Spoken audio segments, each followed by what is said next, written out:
Los sistemas de información geográfica poseen herramientas muy útiles para la integración de la información necesaria para el manejo y procesamiento de diferentes datos. Nosotros vamos a ver el procesamiento, digamos, el uso que se le puede dar a los datos hidrológicos, ya sea de una cuenca o de una región, y las diferentes utilidades.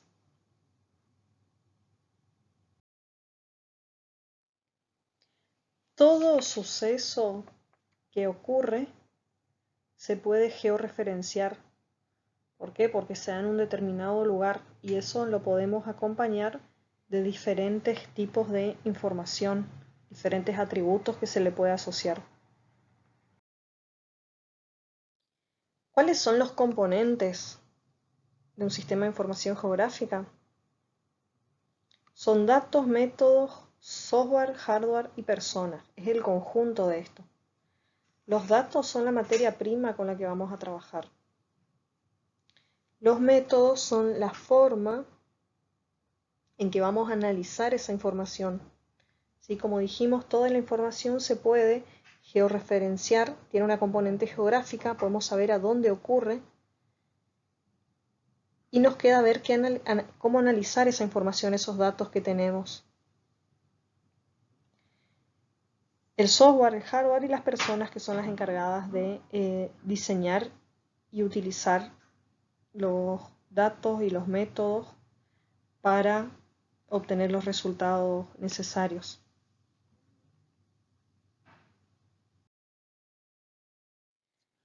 Bueno, los SIG, la operación, digamos, que realizan, se le coloca la materia prima, sí, que son los datos, datos georreferenciados, ¿sí?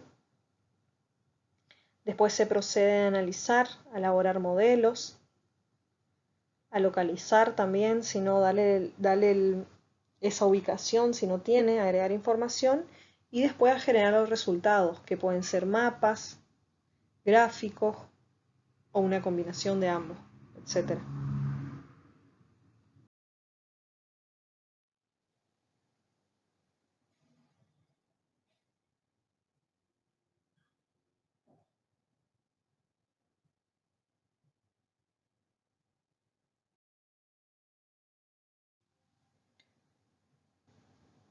Uno de los software que se usan mucho ahora es el software QGIS, es un software libre de código abierto que proporciona una creciente gama de capacidades a través de sus funciones básicas y complementos. Soporta numerosos formatos y también diferentes tipos de datos, que ahora vamos a ver cuáles son. Se puede visualizar, gestionar, editar y analizar datos y diseñar mapas imprimibles.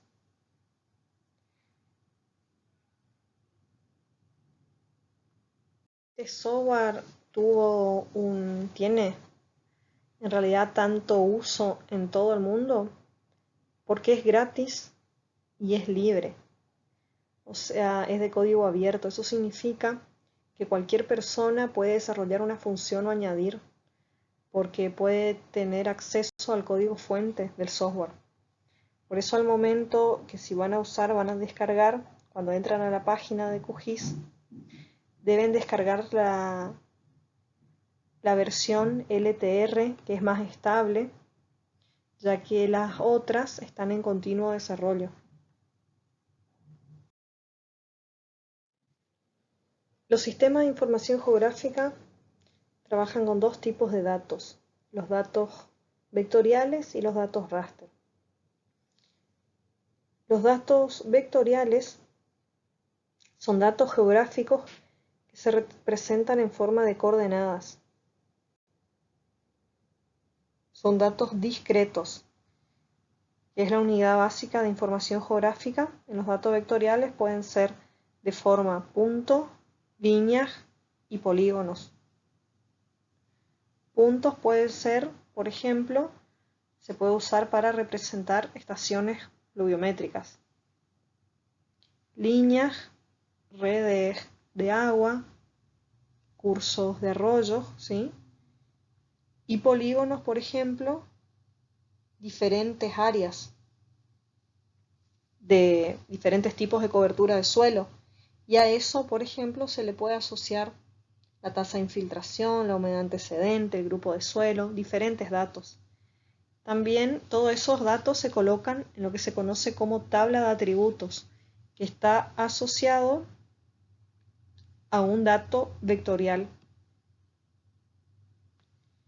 Además, en esa tabla de atributos lo que se puede hacer es trabajar con esos diferentes datos mediante las funciones. Se puede calcular, por ejemplo, si se sacan las diferentes dimensiones, el área. Si hablamos de una cuenca, el perímetro, etc. Esa es la forma en que se representa el modelo vectorial, ¿sí? En este caso, esto es un dato vectorial con forma de polígono, ¿sí? Y a cada polígono se asocia un número para identificar, se lo llama ABCD, y se le puede escribir diferentes atributos que tenga. Los datos raster son datos compuestos por filas y columnas de píxeles, ¿sí? Y cada píxel representa una región geográfica. A su vez, cada píxel tiene una determinada característica de esa región. La extensión que tiene los datos de forma vectorial es SHP, ¿sí? Y después estas diferentes extensiones, DBF, SHX, PRJ, SBN o SBX, son complementos, como por ejemplo el DBF es donde está la tabla de atributos. ¿Qué es la tabla de atributos? Es una tablita que ahora les muestro cómo se puede generar y que se almacena diferentes tipos de información o también donde se puede procesar esa información. Entonces, al momento de mover este tipo de archivos, hay que tener cuidado en copiar todas las extensiones, ¿sí? Porque si no, después se quiere abrir y está incompleto. Por ejemplo, si necesitan descargar el software QGIS, escribe nomás en el buscador descargar QGIS, va a tirar a su página y acá ven en la parte inferior de la pantalla dice versión más estable entre paréntesis y entonces según su sistema operativo, si es de 64 o 32 bits, van a elegir cuál descargar. La instalación es muy sencilla, siguiente, y ya pueden usar y empezar a ver las diferentes herramientas. Hay diversa información, muchos blogs, muchas páginas, QGIS en Argentina, QGIS latinoamericano, mucha información disponible en lo que es Internet.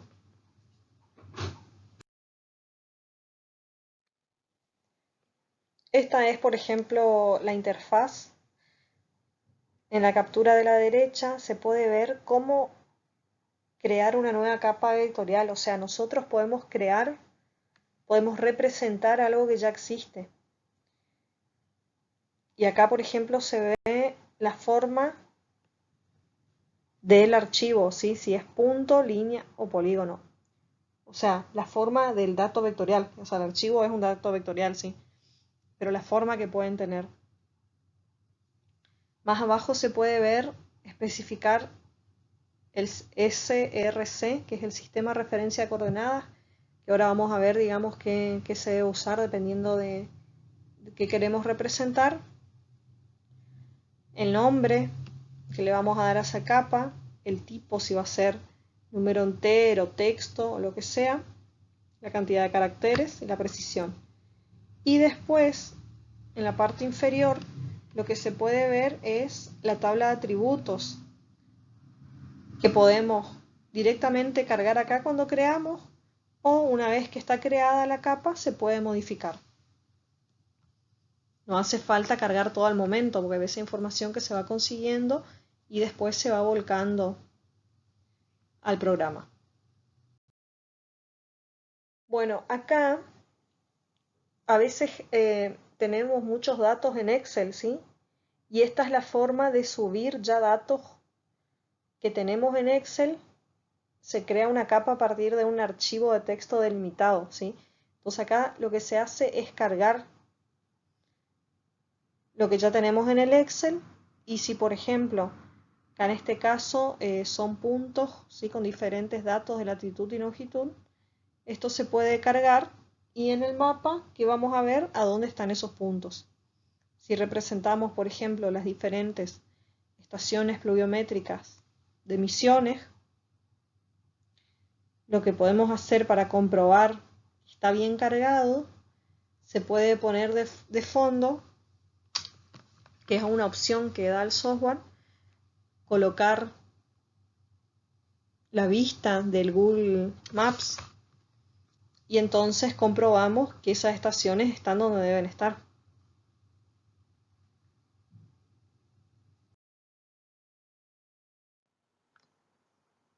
Otra cuestión muy importante al tener en cuenta al momento de usar los sistemas de información geográfica, los SIG, es el sistema de referencia de coordenadas con la que vamos a crear un proyecto. Esto define, el CRC, define con la ayuda de coordenadas cómo las dos dimensiones, el mapa proyectado, se relaciona a ubicaciones reales de la Tierra. Hay dos diferentes tipos de sistemas de referencia a coordenadas. El sistema geográfico de coordenadas, ¿sí? Y el sistema de coordenadas proyectado.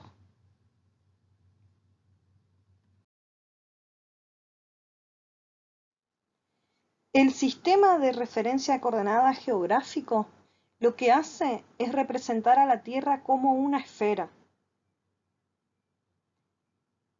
Un ejemplo de este sistema de referencia a coordenadas es el WGS84, que para marcar un punto, ¿sí? Para georreferenciar un punto, lo que tenemos que hacer es brindarle información de la latitud y longitud. Estas son las coordenadas globales. Y el sistema de referencia de coordenadas proyectados lo que hace es proyectar a la Tierra, ¿sí? Como un plano cartesiano, ¿sí? O en la pantalla de la computadora, en este caso sí que trabajamos con el software. Entonces tenemos las coordenadas UTM,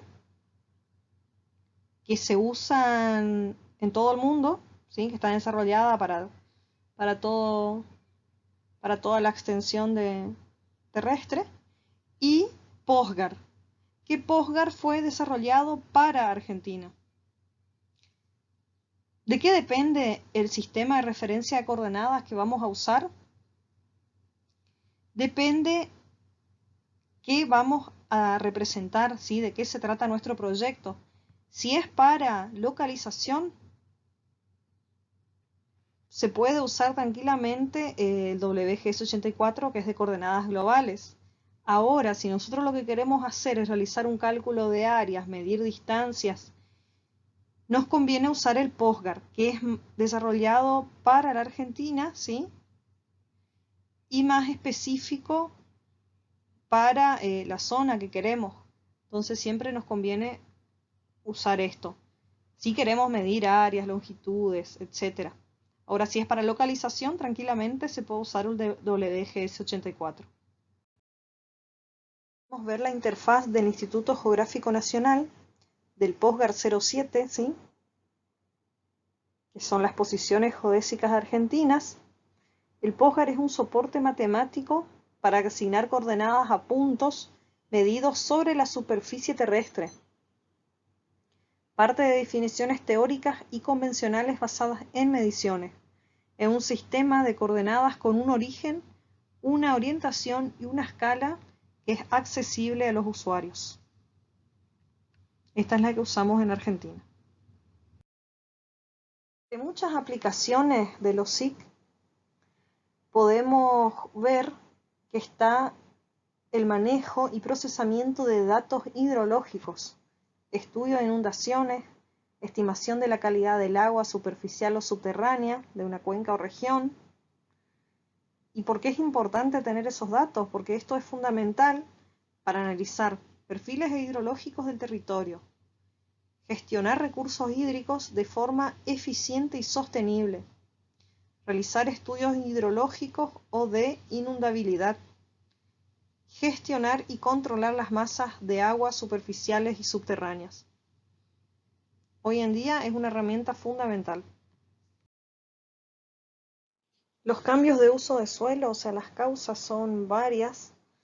El factor más conocido son los asentamientos urbanos, el aumento de la frontera agrícola, con eso la disminución de los bosques nativos, y eso influye, es una condicionante en la hidrología de la zona.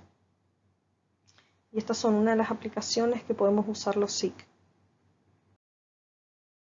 El análisis hidrológico es fundamental para la construcción o para el desarrollo de cualquier área, ¿sí? Ya sea cuenca, ya sea un área determinada.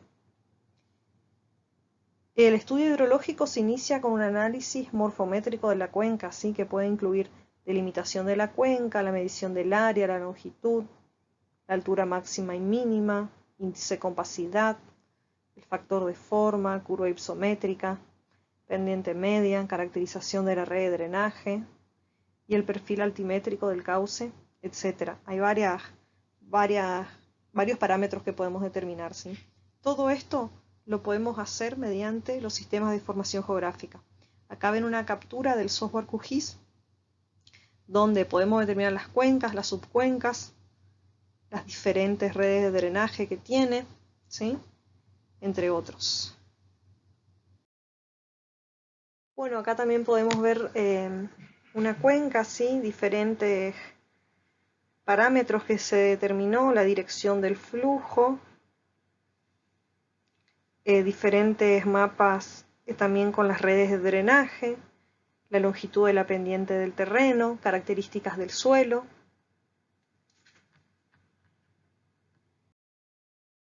También podemos determinar la clasificación hidrológica de los suelos, por ejemplo, por el método CCS, donde podemos ver la profundidad, taxonomía y textura para cada una de las diferentes clasificaciones hidrológicas que hace este método del SCS,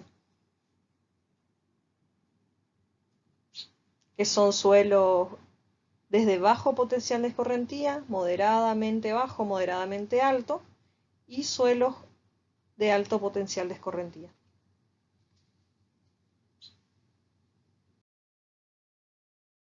Otro ejemplo de los usos de los SIC en hidrología es el desarrollo y aplicación de métodos mediante un modelo cartográfico, donde se puede estimar la distribución espacial de curvas de nivel en cuencas no aforadas.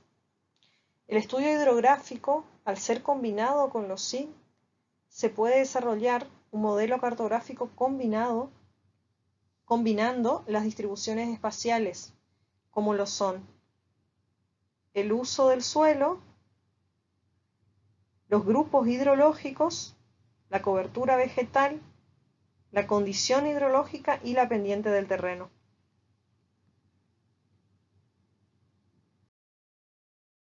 Este es un ejemplo de los módulos pluviométricos en la provincia de Misiones.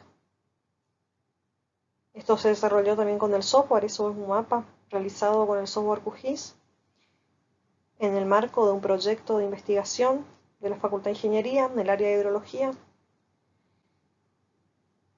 También lo que se determinó acá es la precipitación media sobre una cuenca.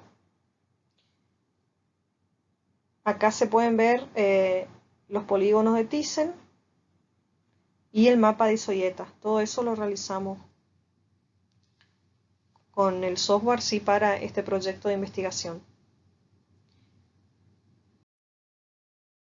Estos datos que obtuvimos para el mapa anterior y para otros, lo hicimos de esta página, que es una base de datos hidrológico integrado, ¿sí?, de la Secretaría de Infraestructura y Política Hídrica.